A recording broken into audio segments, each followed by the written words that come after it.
Bonjour à tous, soyez tous les bienvenus à notre série d'études bibliques sur la théologie de l'apôtre Paul.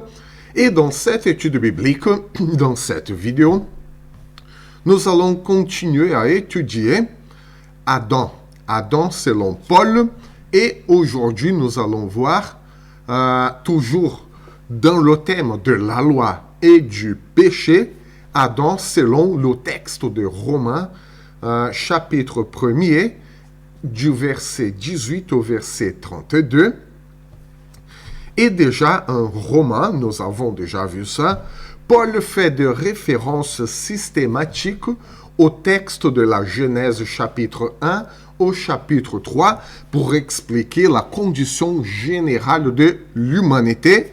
Et il commence justement par la relation entre la créature et le Créateur. Et dans ce texte de Romains 1, 18 à 32, Paul il va mettre le premier pilier inamovible de la relation entre le Créateur et la créature. Dieu s'est fait connaître par sa création, selon le verset 19. Et là, je vous invite à lire le texte de Romains, chapitre 1er, et le verset 19. On peut même commencer par le verset 18. Donc, voilà.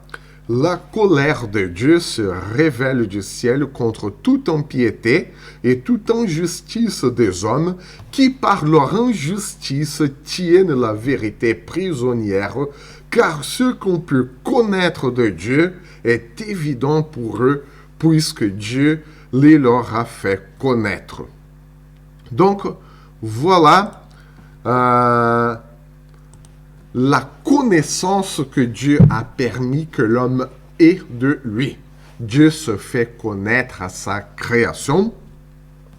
Du coup, ça c'est une influence d'un écrit juif entre la fin de l'Ancien Testament et le début du Nouveau Testament.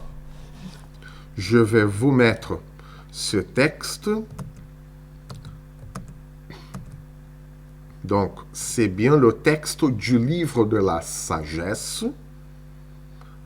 Ça, c'est un écrit non canonique, mais qui fait partie aussi des influences de l'apôtre Paul, des influences de presque tous les écrivains du Nouveau Testament.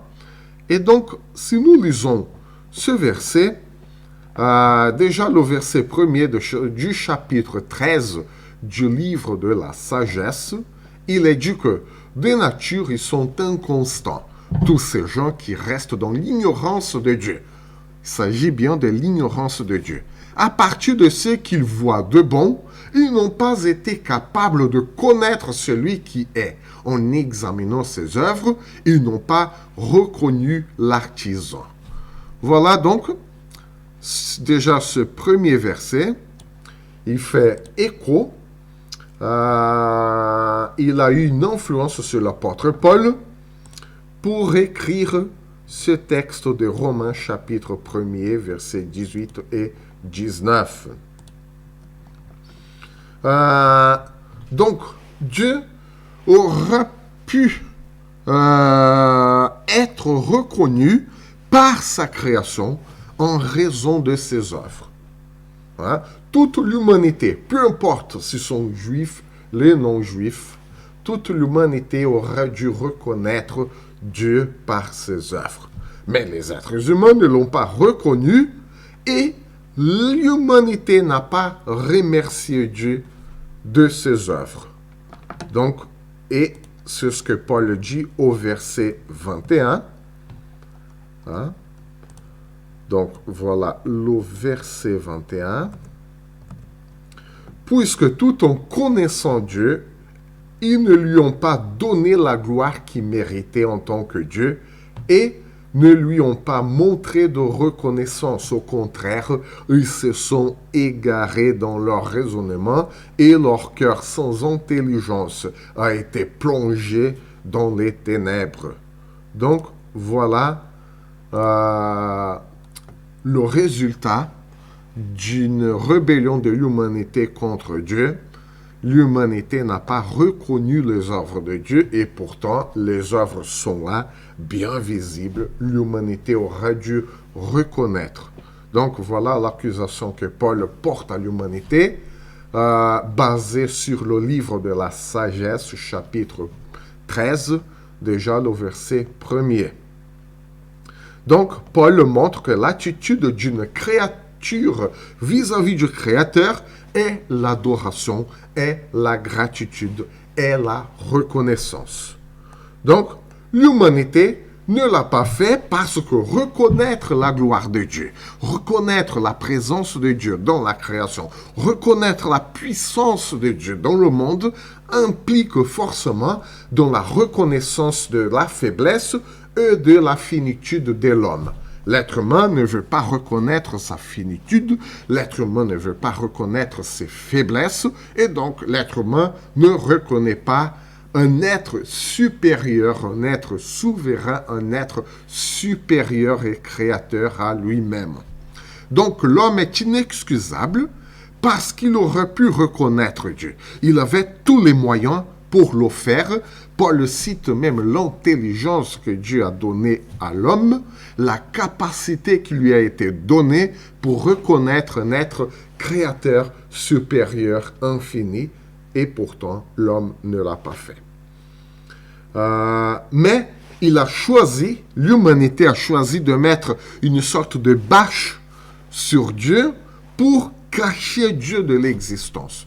Sauf que mettre une bâche sur Dieu, ok, on ne le voit pas, et pourtant Dieu est toujours présent. Hein? Mettre une bâche sur quelqu'un, sur quelque chose, va cacher cette chose de notre vue, et pourtant la chose est bien là. Hein? On ne voit pas les détails, mais la bâche ne fait pas disparaître cette chose. La bâche le cache de nos yeux, mais la chose est là. Et c'est la même chose que l'humanité a fait de Dieu. Et la conséquence est le cœur obscurci et la vanité des pensées de l'homme. Et là, c'est toujours le verset 21. Hein, leur corps sans intelligence a été plongé dans les ténèbres. Donc, du coup, ce n'est pas Dieu qui est caché, hein? Ce n'est pas l'homme qui a mis une bâche sur Dieu, mais l'homme, en essayant de mettre Dieu hors du monde, hors de la création, en fait, au lieu de cacher Dieu, l'homme s'est caché son visage, ses yeux. Voilà donc, l'homme se trompe lui-même en fait. Hein? Donc, si la vie n'est pas vécue, hein, donc voilà une conséquence pour nous. Déjà, si la vie n'est pas vécue comme un don de Dieu, elle perd le contact avec la réalité. Hein? Ça veut dire qu'on cache Dieu de notre réalité, mais en vrai dire, on ne cache pas Dieu. On cache nos yeux, donc nous perdons contact avec la réalité. Hein? Voilà le problème. La capacité de l'homme de répondre avec intelligence a été entravée, affectée.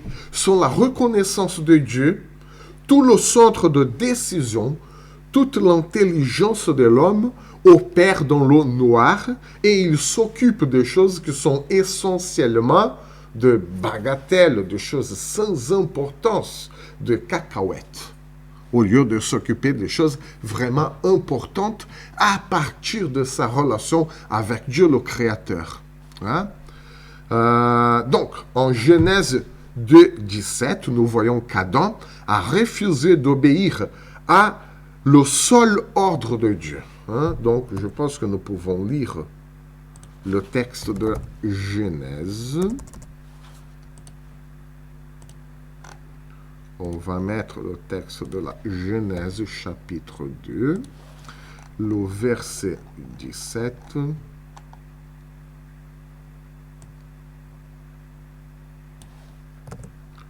On va mettre ce texte-là. Mais tu ne mangeras pas le fruit de l'arbre de la connaissance du bien et du mal, car le jour où tu en mangeras, tu mourras, c'est certain. Donc voilà la triste conséquence hein, du refus de la désobéissance de l'homme à le seul ordre de Dieu à lui. Et en Romains 1, 22, nous voyons que l'écho de cette désobéissance est amplifié. Hein? Paul affirme que le désir d'être sage a rendu l'homme fou. Donc, Romains 1, 22.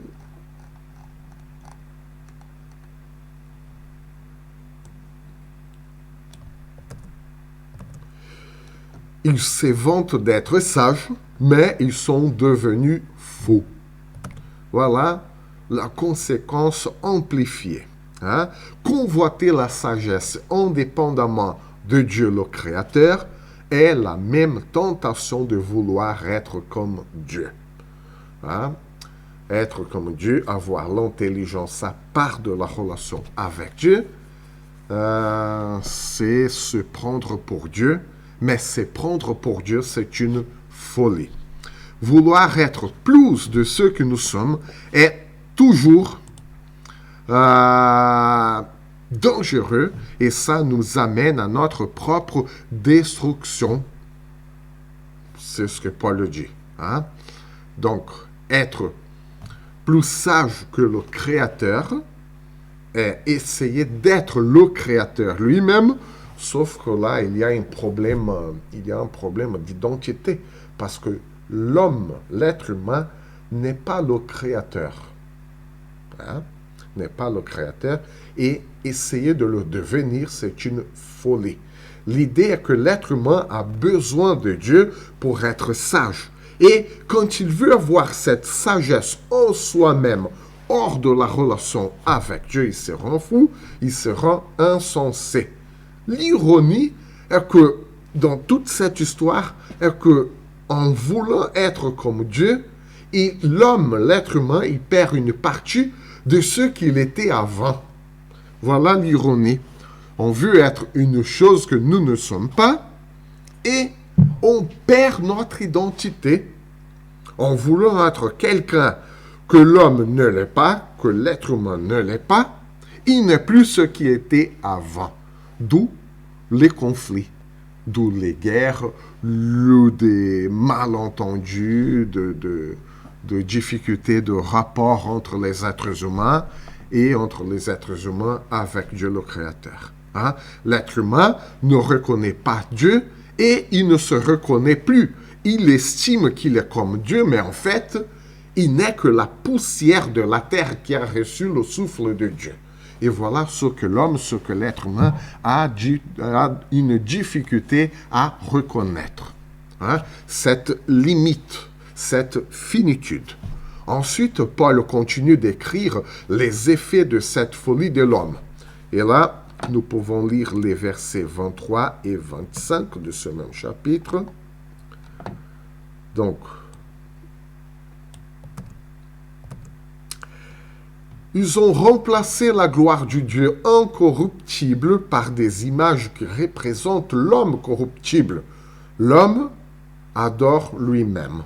Hein? Des oiseaux, des quadrupèdes, des reptiles.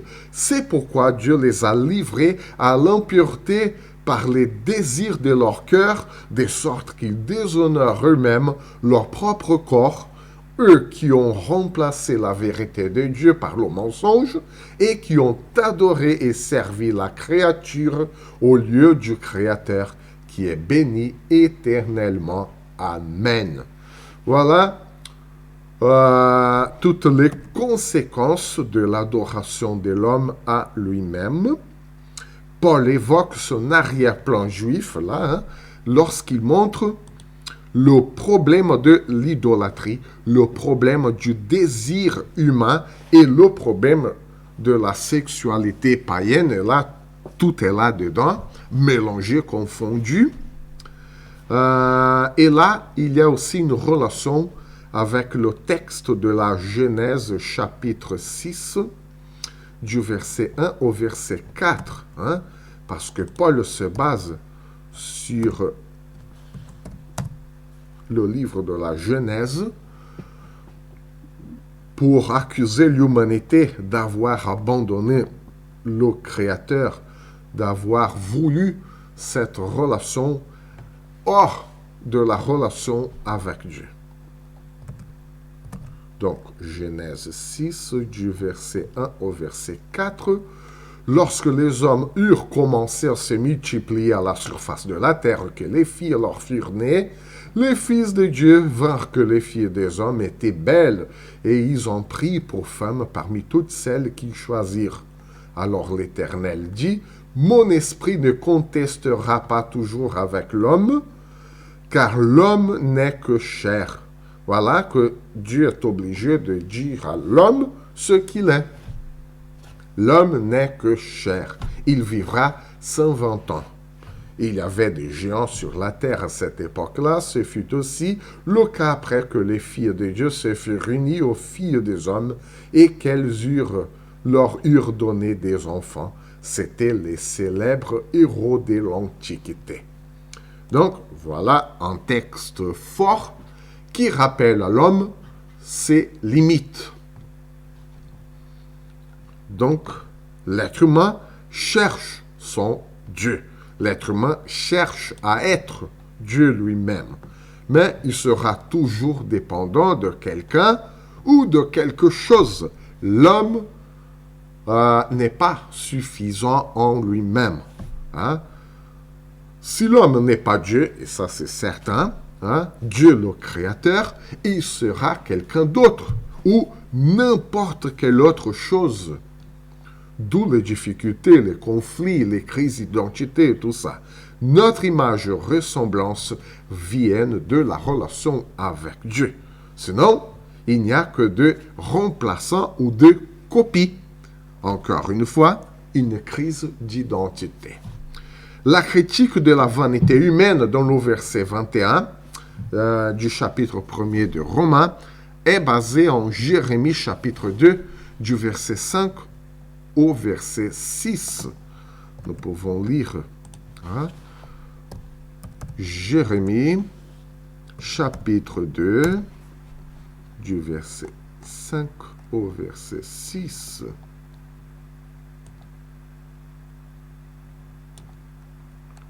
Voici ce que dit l'Éternel. Ah, je vais vous mettre le texte quand même. Ah oui, c'est mieux comme ça. Voici ce que dit l'Éternel. Quelle injustice vos ancêtres ont-ils trouvé en moi pour s'éloigner de moi et suivre des idoles sans consistance, au point de perdre eux-mêmes toute consistance. Voilà, l'homme a perdu sa consistance, son identité. Ils n'ont pas dit où est l'Éternel qui nous a fait sortir d'Égypte, qui nous a conduits dans le désert, sur une terre aride pleine de ravins, sur une terre où règne la chasseresse et l'ombre de la mort, sur une terre par où personne ne passe et où n'habite aucun homme. Donc voilà que l'homme, lorsqu'il a coupé la relation avec Dieu, lorsque l'homme s'est caché ses propres yeux pour s'éloigner de Dieu, il a perdu sa consistance. Voilà, l'homme est sans consistance au point de perdre eux-mêmes toute consistance.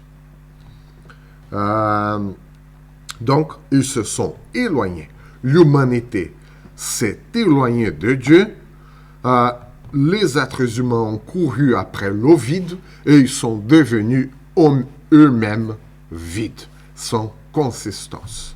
Et Romains, le texte de Romains 1, 23 nous montre bien, on peut lire ce texte, Romains, on continue toujours dans le chapitre 1er de Romains 23, c'est un texte. Ok, voilà. Ils ont remplacé la gloire du Dieu incorruptible par des images qui représentent l'homme corruptible, des oiseaux, des quadrupèdes, des reptiles. C'est un écho du psaume 106. 106, verset 20.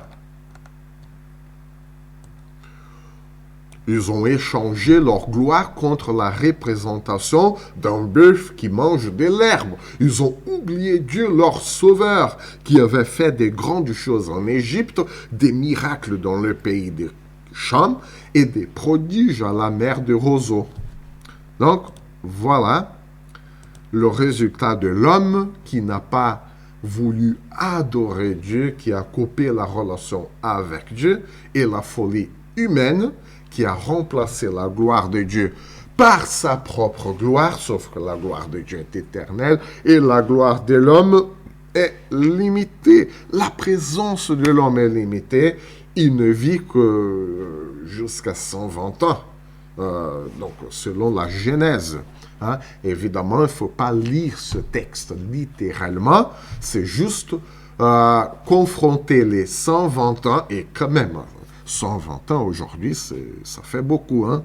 Beaucoup d'années. Mais 120 ans ne représentent rien devant l'éternité de Dieu.